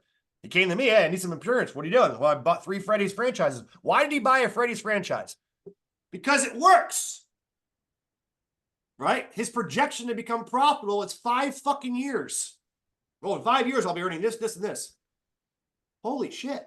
But he's on the hook for $12 million. So when they say, hey, here's the fryer we use at what temperature and how long we cook the fries, he's not going, well, you know, I heard peanut oil than supposedly the oil you guys use, probably a better solution health-wise, and my doctor said. No, he's fucking dumping whatever shit fucking oil they told him to buy. And he's using fucking plastic straws, and that's what Freddie uses. He's not saying, well, I think we should use paper straws because we're polluting our oceans, and I think that, you know, I know Freddie says to you, he's got 12 million bucks in the line. So I always say his business is too cheap. So yeah, you got to be disciplined enough to treat it like a franchise and just pay attention. And the worst thing you can do is go outside of your own company and your own organization and start trying to learn techniques and not techniques, to learn systems. Learning sales skills and techniques, surround yourself with all the best people in the industry, absolutely. But when you hear something that maybe someone else is doing in a different IMO or an organization or a company or even a different downline, check yourself and stay consistent with the system that you're being taught. You guys will go a very long way if you're able to do that and hold each other accountable to that. Because I'll tell you, when we were rowing the boat, we went from 1 million our first year to 2 million our second to 4 million to 8 million. Guess what happened? Our company came out with an agency owner agreement. And everyone thought now they could run it they want. We don't like doing calls on Monday night at 7. We want to do ours on Wednesday morning at 10. Because we don't like to be working after hours. And they started doing their call at 10, and someone wanted to do theirs on Saturday, and someone wanted to do theirs Sunday. And guess what happened to my team? 1 million, 2 million, 4 million, 8 million, next year 7. Huh. Wait a minute. Leads didn't change. Everyone didn't forget how to sell insurance. All of a sudden, they all started doing it their way they thought was better. Now, which way got us more profit? The way we were doing it. We were doubling in sales every year, and we went backwards the year once thought they started to do again. So don't put yourself or let your team get into that mode, which I think Tyler won't let happen, and just check each other to get back in line and go, hey, dude, listen, we use wooden paddles over here. Now, I'm not saying that he doesn't welcome your ideas or I don't welcome my guy's idea, but bring the idea to them, and it may work for you, but it may not be duplicatable for thousands. That's the key. You can throw any 13-year-old kid and throw him in a McDonald's drive-thru. Within a week, he knows how to get the order and hand you your hamburger and fries. Would y'all agree with that? Right? So they have a system on there. One last question. Oh, I want to show you this. Thursday nights, I'm doing one call now. If you guys want to jump on, you can scan that, or I can put the link in the thing. It's a free call. It's the art of sales and negotiation part 4. I go really deep dive in how the mind works, how to brain things, how you make decisions, how I wrote 100%, how I had 100% close ratio my first 12 weeks in the business. Actually, first 120 days, I was 100%. I think it's 12 weeks, whatever it is. So if you want to scan that, you can just scan that QR code. I got to share my screen. Am I sharing it? Oh, I did share it. Can you guys see it? Share screen. All right, let's. Got it. Well, I don't know what I did now. Oh, wait. I don't have 1,000 things open. There you go. There's the Zoom meeting ID. Like I said, I have a link. I can pop it in the chat there. If you guys want to join it, I know there's a couple guys I think I see from Real Financial that jump on there and stuff. Has anyone been on the calls at all Thursday from here that's on tonight? Oh, you have Ed. Okay, cool. Kobe, how are they for you? Is it helpful? 2 thumbs up. Kobe, is it helping you guys? Yes, very. Oh, you are. I know your smiley face, Lee. Right. So, how are you? How are you guys applying what you're learning? Or are you applying what you're learning? No one's going to get shy now. Hello. Leah. I'm trying to remember. So signed up to go to the. I don't know. It's how you sound like. It's all right. I think your internet went out. Last question, and I'll let you guys go. I can do this all night, but I got other shit to do. What's another question here? Copy. I put the place to register for that call for Thursday night at 7:30 in the chat here in a second. If you guys want to go to that. And I'm not going to pitch it, guys. I do an event. It's coming up in May 16th to 18th, where we spend 2.5 days. If you guys learn anything tonight, I'm not going to pitch it. Talk to Tyler about it. He's got all the information. He can send out the stuff to you. But I'm going to go. It's off the charts. I'm bringing in 17 of the top industry players from all sorts of different companies. Some from FFL, some from Senior Life. They're all earning 7 figures a year or more, and some are earning 7 figures monthly. And we're packing them in a room for 2.5 days, teaching you strategic wealth accumulation tactics. This is not a fucking motivational seminar, although you'll be motivated when you leave. It's not a conference. We're going to hear how someone was broke and now I'm rich. Great. How the fuck did you do it? I don't really care. Right. So it's a 2.5. It's like this for 2.5 days. We do this for an hour and a half. training, negotiating, building, personalities, and then we take a 30-minute break because I believe your head and butt get tired from sitting there for 7 hours, in a convention. So it's training like this, let's go have a break, right? Training like this, let's go do lunch for 2 hours. Training like this, another break. Training, another break. So the day it moves really, really fast, but you'll come out. If you think you learned anything tonight, or anything that was helpful, this is the kind of stuff training that I do. I always say motivation without education equals fucking frustration. Motivation. How many go to these seminars and stuff and you get really motivated, but you still know what the fuck to do? It's always said. Just gave me an idea, but I mean, I don't have enough money to do it. But it would be a great program. Didn't we cover that? Didn't we cover that already? Did you show up late? I'm just saying that there will be an amazing reality show if somebody that made it really good, they start over again, but with a new agent, and that would be awesome, right? I'm losing you. You said it'd be great to go, but you don't have the money to go. Is that what you said? Yeah, I'm just saying, like, if I had the money to do a program, a reality TV show, and put one of those guys that you told me that, oh, I'm broke and I made it, but let's say, can you do it again? And then can you do it aside with somebody else who's starting also? And that'll be great.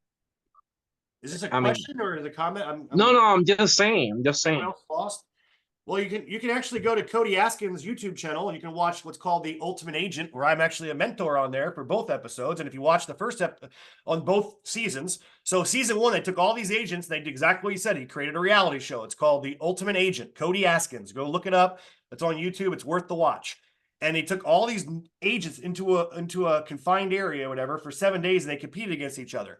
And so they brought in some coaches. It just so happened that everybody I coached came in first place, and they tripled the amount of sales of every other fucker person on the show. And I took each individual contestant, and you'll notice when I get on the show, each different one, all won the day I coached them, and ultimately won the show at the very end. I won't give it away. So I got to come back in season 2, do it all over again. But so there is a reality show that actually will show you do it. It's online right now. It's actually pretty addicting. If you're in the insurance industry, I'd totally watch it. Cody Askins, YouTube, and it's called The Ultimate Agent. There's season 1 and 2. Watch season 1 first, and then you can watch season 2 later. But that's going to give you you'll hear a lot of the coaching from other coaches just beside myself. That will probably help you out too. Last question, and we'll get out of here. Anyone have a question? No. All right, no one has their hand raised, so I'm just going to butt in and just ask a question. Phil, your questions are over. No, I'm kidding. Well, first of all, amazing presentation. I guess my last question for you, if you're looking face to face with your 18-year-old self, 18-year-old Nate Auffort. Oh shit! Wait! I already know this is a question I ask. I love your mind. This is a question I ask everybody that's successful. If you had to go back and talk to yourself when you were younger, what would you tell yourself to do differently? Exactly. 100%, because this is the greatest question in the world. I would tell that douche nut at 18 years old to embrace the struggle and quit being so worried about everything, because it's all going to be okay. It's all going to be all right. And just embrace it and enjoy it. Because what happens is, it's like success is the journey. It's not a destination. I think Andy Elliott he's fresh on my mind. He's obviously a business partner with Brad Lee. So I just watched his podcast that was in the insurance syndicate, and I started watching half of it. So, and I love what he says. Like, he's trying to become better every day. And even if he got to the point where he feels like he's better, he's like, there's another version that's better on the other side of that. Right. So you're never going to get to success. You're never going to you don't wake up one day and go, holy shit, man, I'm successful. Yeah. All righty. No. Yeah. I got a McLaren in my garage sitting next to my Bentley GT in my $1 million home. But yet I go over to a guy's house in Florida that lives on the ocean, and we get in his yacht, and it costs him $1 million to fill it up for a day. Holy fuck. Right? I'm going to the vault where the ticket's $15,000 to go sit in the front row and go to Patrick Bet-David's house. Why am I investing $15,000 in there? Because I'm going to meet and be around 100 of the most successful people that Patrick Bet-David knows. I'll see Guess you. what? That's how I met Cody Askins, when I bought a ticket for $3,000 fucking dollars when I couldn't afford to do it. That's why it's, as soon as you get past your I can't afford shit, you're never going to get wealthy by saying you can't afford it. Every one of you guys you invest in things you see value in. You can always find the money. There's zero chance I'll ever buy the bullshit that you're broke or don't have money. And please don't respond to me back, because I'll probably kick your ass so hard you'll quit this business. It's a mindset. You being broke is a mindset. Because as soon as you get off, you're going to go to your refrigerator and get something to fucking eat. If you're that broke, how are you fucking feeding yourself? Bullshit. Go buy ramen noodles and feed yourself for a month and take the extra money and buy leads. You don't want it bad enough is the problem. You don't want it bad enough. And when you want it bad enough, you figure it out. And what happens is, as long as you sell yourself, it's a habit. It's a habit of broke, pathetic fucking people. I was one of them. I was broke. And I had a training I was supposed to go to, and it was going to cost me $300. And I was living in Tulsa, Oklahoma, and my mentor was in fucking Minnesota. And I committed to go to this event. I didn't have the money, but I figured I'd find a way to do it. Right? I was so broke. I was driving around a used Dodge Intrepid. I was coming back from Christmas. I drove all the way from Pennsylvania to Tulsa, and I was getting almost to my house, and a truck slides through a stop sign and T-bones me. Well, I had just canceled my insurance for my car. That's how broke I was. So guess what my pathetic, broke, waiting table, job mentality brain thought? Holy fuck, how am I going to get through this training? They didn't have Uber back then. I couldn't take a train from Tulsa to Minnesota. So I called my mentor up, guy making $1 million a week. I said, sir, man, you're not going to believe what happened. You know these calls you get, Tyler, right? You're like, oh, fuck, here we go, right? You're never going to believe it. Probably not. So I just got in a major accident. I got T-boned. I said the whole car is completely totaled. I said I let my insurance lapse because I didn't have the money to pay for it. Now I have no vehicle. There's just no way I'm going to make the event this weekend. He's like, man, I'm so sorry to hear that. He's like, are you okay? I said, yeah. Anybody hurt? I said, no. He's like, anyone in the hospital? Someone can mute out the person talking. It's driving me nuts. I hate background noise. Are you in the hospital? I go, no. He goes, great. I'll see you this weekend. Just like that. I'm like, what? Like, but sir, I don't think you understand. Like, I don't have any money. I'm broke. I can't afford to buy a ticket anymore. I don't even have a car. There's no way for me to even get to the event. I just don't think that you understand. He's like, man, are you all right? I said, yeah. He's like, you in the hospital? I said, no. Are you hurt? He goes, no. Anyone else hurt? I said, no. He goes, great. I'll see you this weekend. I said, sir, I don't think, because I heard exactly what you fucking said. This is a word for word. Now you listen to me. There's two types of people in life, Nate. There's winners and there's losers. Winners find solutions. Losers find excuses. I guess we'll find out pretty quickly which fucking one you are. And he hung the phone up on me. Now some of you guys go, oh, in today's society, holy shit, put him in jail. It changed my life. For the first person called me out of my own fucking bullshit. I said, I'm not a loser. I went to my job the next day, turned to my coworker and said, hey, what are you doing this weekend? He goes, nothing. I said, you want to go snowmobiling? He goes, sure. Where? I go, Minnesota. All right. Got in his fucking car, drove from Tulsa, Oklahoma to Minnesota. And I said, oh, by the way, we got to stop by the hotel and I need $300. For what? To buy your ticket for this event. What event are you talking about, dude? Well, just wait. We got to go to this event. It's $300. I promise it'll be worth it. Sat in the event. 1 month later, made over 10. Here I am, broke, no car, waiting tables, sleeping on a friend's couch. Made 10 grand the next month, was a millionaire in a year and a half. Guess what would have happened to me if I would have bought my own fucking excuse for not having the money to go to the event?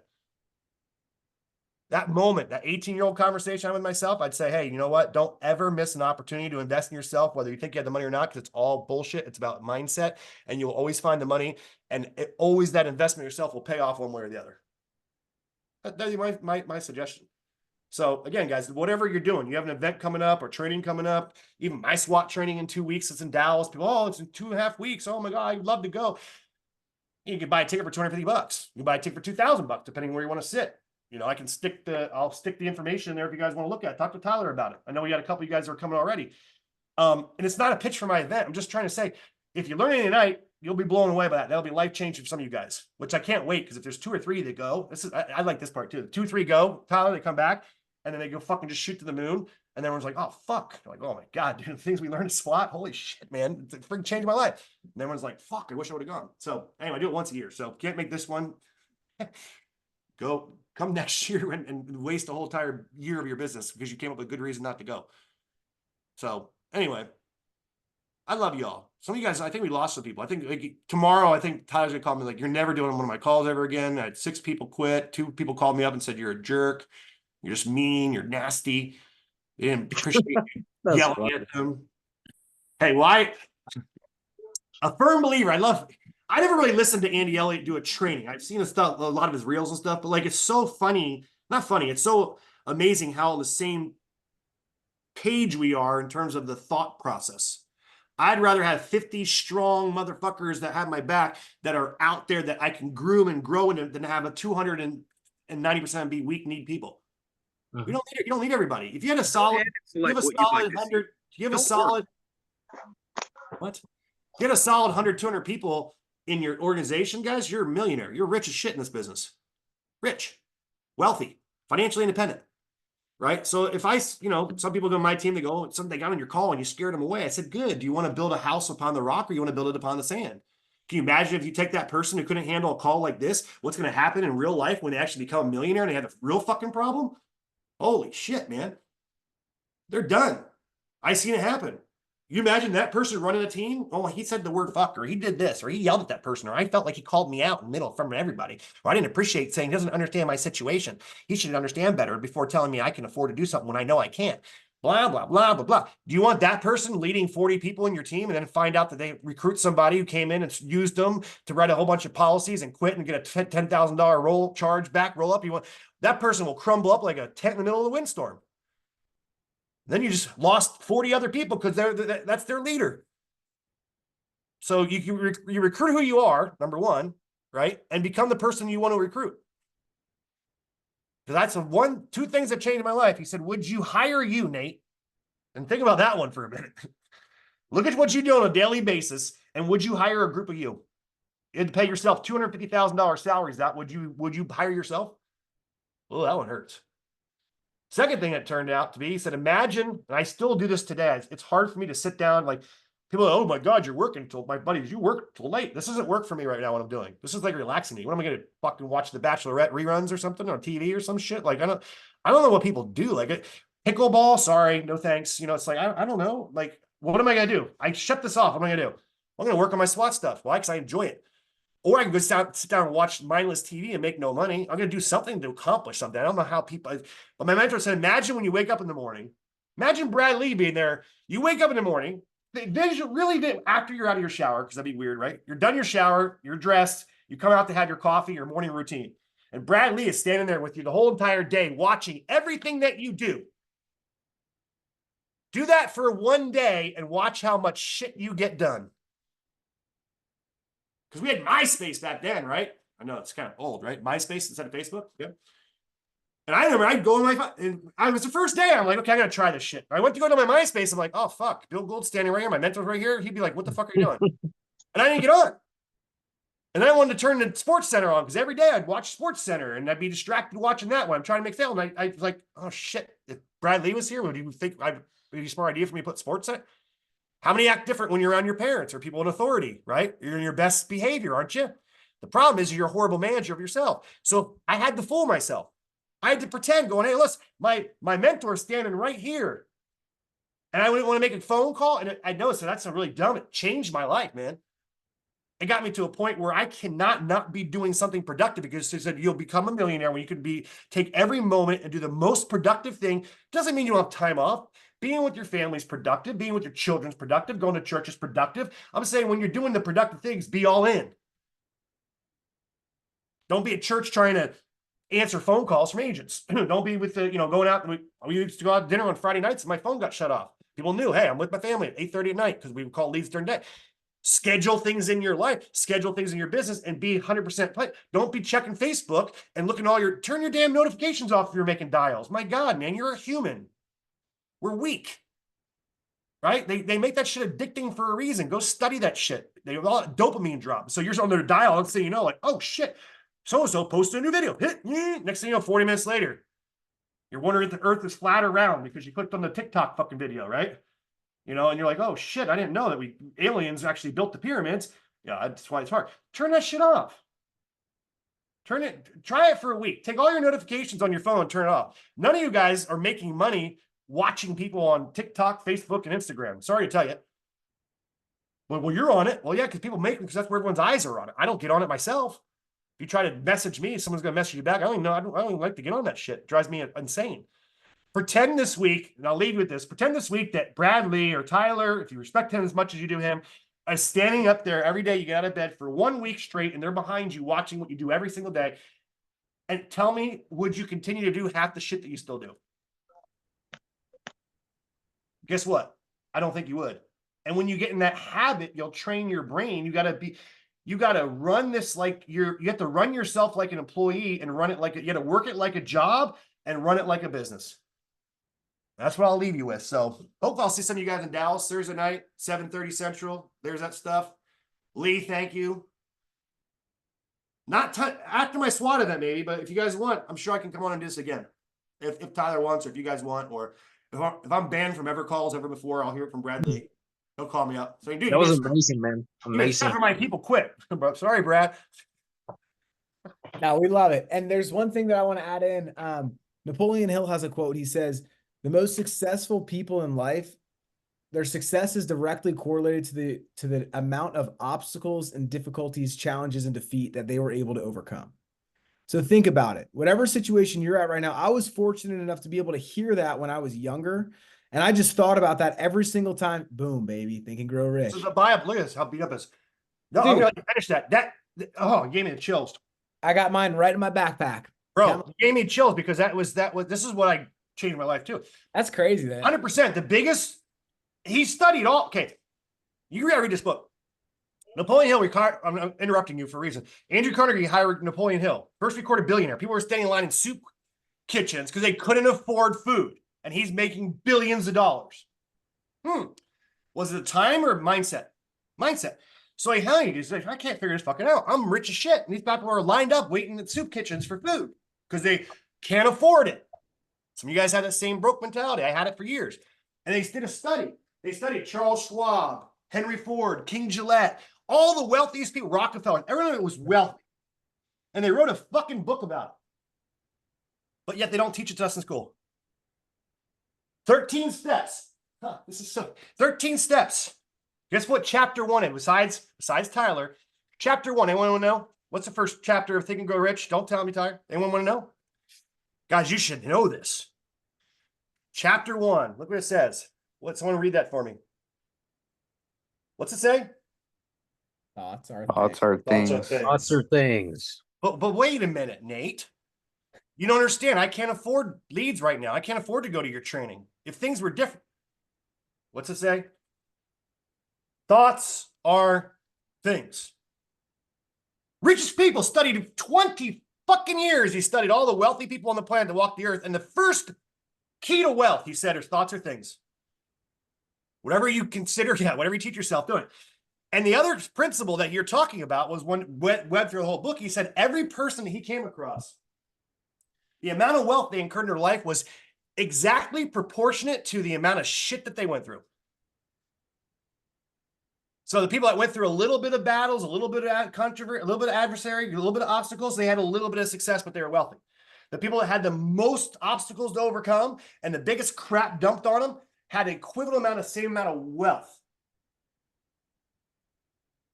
So that was a great point, Mr. And it's so true because every single level, like you said earlier, every single level that you get to, it doesn't get like sunshine and rainbows. You're dealing like successful people are not people without problems. There's people who know how to solve their problems, right? And so the problems don't stop, but you continue to solve them. And it's the attitude, it's the mentality that Nate's talking about to choose to continue to solve problems.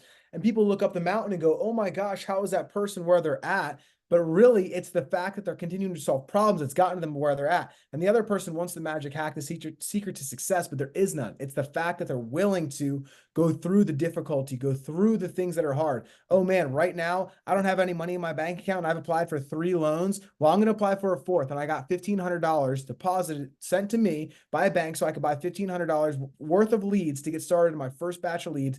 And then I started to make sales, right? After 2 months of no sales. Made a decision to find a way to become successful. I'm not saying that you should go out there and do that, but I'm saying that I chose and I decided that this is what I can tell them that because I have no responsibility with your team. So I would tell them, yes, why are you not going and financial business?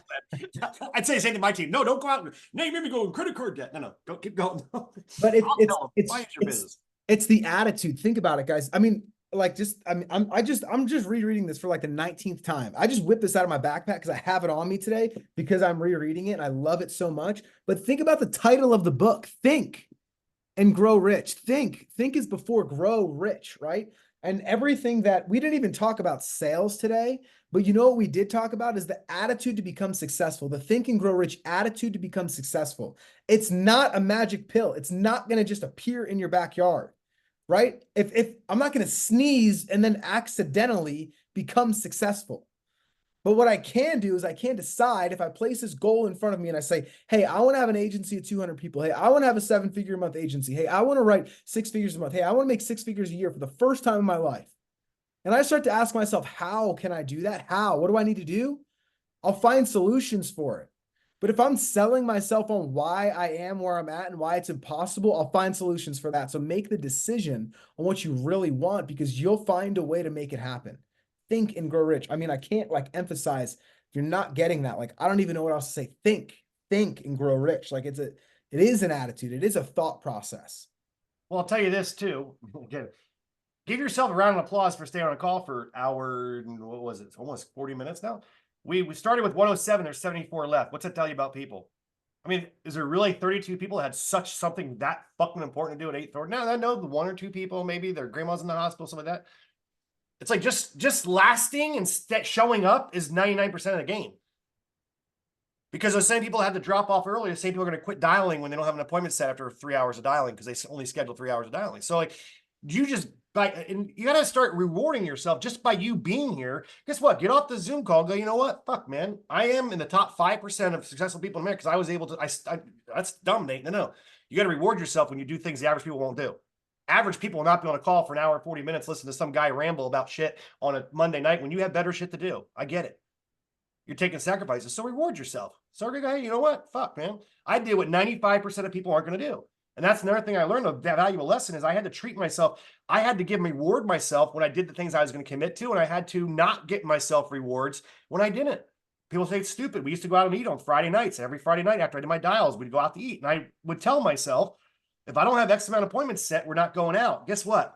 I'm human. I'm lazy. I don't want to dial. I hate fucking dialing. I don't like it at all.